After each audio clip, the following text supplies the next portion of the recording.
Halo teman-teman, ketemu dengan saya Ricky di sini. Video kali ini saya ingin sharing kepada teman-teman mengenai hukum perdata, khususnya bagian waris perdata barat. Ya. Nah, waris perdata barat ini diperuntukkan untuk siapa? Waris perdata barat ini diperuntukkan khususnya bagi pribumi Tionghoa ya, yang non-Muslim. Jadi biasanya mereka tunduk terhadap hukum perdata. Ya. Nah, kenapa sih saya ingin sharing mengenai materi ini? Kesesatan di masyarakat khususnya karena memang ditampilkan oleh sinetron ya. Sinetron kita mengajarkan banyak banget hal-hal yang sesat sekali, seperti harta direbut oleh menantu, kemudian harta direbut oleh mertuanya, kemudian harta bisa direbut oleh mantan suami atau mantan istri. Ya kan, itu hanya sekedar drama, tapi efeknya kepada masyarakat mereka percaya bahwa itu yang benar. So, di dalam kesempatan kali ini saya akan sharing sebenarnya bagaimana sih peraturan kita khusus Indonesia mengatur soal waris. Ya, kali ini saya akan membahas soal waris perdata terlebih dahulu.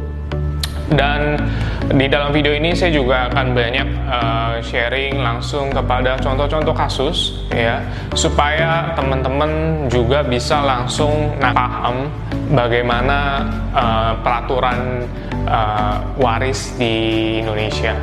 Dan ini sekali lagi saya tekankan, ini peraturan yang saya bahas adalah berdasarkan pada waris perdata barat, bukan waris Islam ya. Tentunya waris Islam akan berbeda lagi dan mungkin saya akan sharing di lain kesempatan.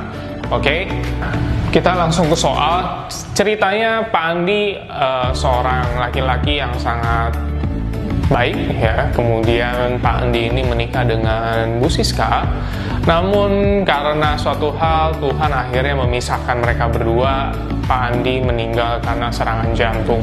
Nah, kemudian Pak Andi meninggalkan harta yang begitu banyak kepada Bu Siska. Yang menjadi pertanyaannya adalah, siapakah yang mewarisi hartanya Pak Andi? Ya, untuk mendapatkan jawabannya kita harus menuju kepada hukum perdata. Ya, jadi kalau misalnya teman-teman bisa lihat di dasar hukumnya itu kita mengacu pada pasal 830 ya, bahwa pewarisan itu timbul karena adanya kematian. Nah, di dalam soal ini Pak Andi sudah meninggal, so memenuhi unsur itu, ya kan? Kemudian kita mengacu selanjutnya kepada pasal 832, ya kan? Pasal 832 itu mengatur bahwa yang berhak mewaris itu adalah warga sedara, ya, atau suami dan istri yang hidup terlama. Nah, tapi di sini dalam pengertian keluarga sedara itu tidak semata-mata semuanya berhak mewaris. Artinya keluarga sedara bukannya berarti ibu, bapak, saudara, paman, om, tante, saudara kandung, itu semua berhak mewaris. Iya, mereka berhak mewaris, tapi harus ada syarat-syarat tertentu dulu. Ya kan? Nah, ini nanti akan kita bahas di chapter-chapter selanjutnya. Kalau misalnya teman-teman akan ngikutin dari chapter pertama, teman-teman pasti akan bisa nangkep di chapter berikutnya.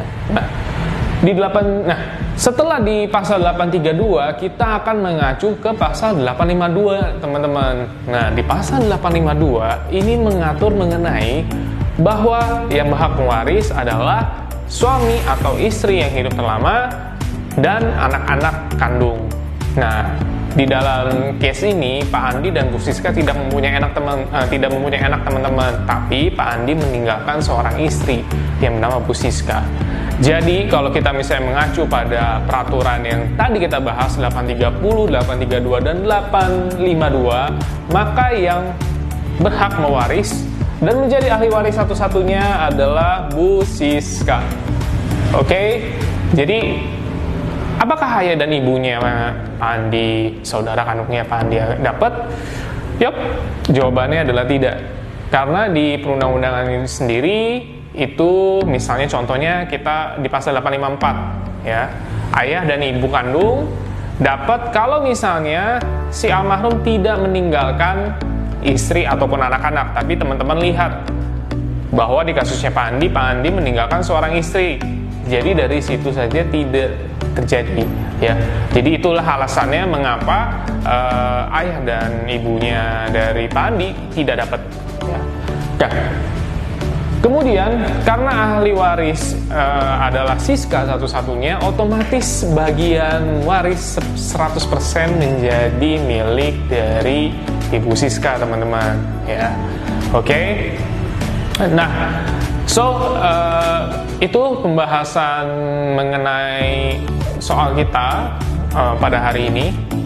Jadi saya harap teman-teman bisa mengerti dan paham, setidaknya mengetahui waris yang ada di dalam perundang-undangan kita di Indonesia, khususnya waris Barat. Oke, Pak, di episode selanjutnya kita akan bawa kasus yang lain. Tuhan memberkati kita semua. Sampai jumpa.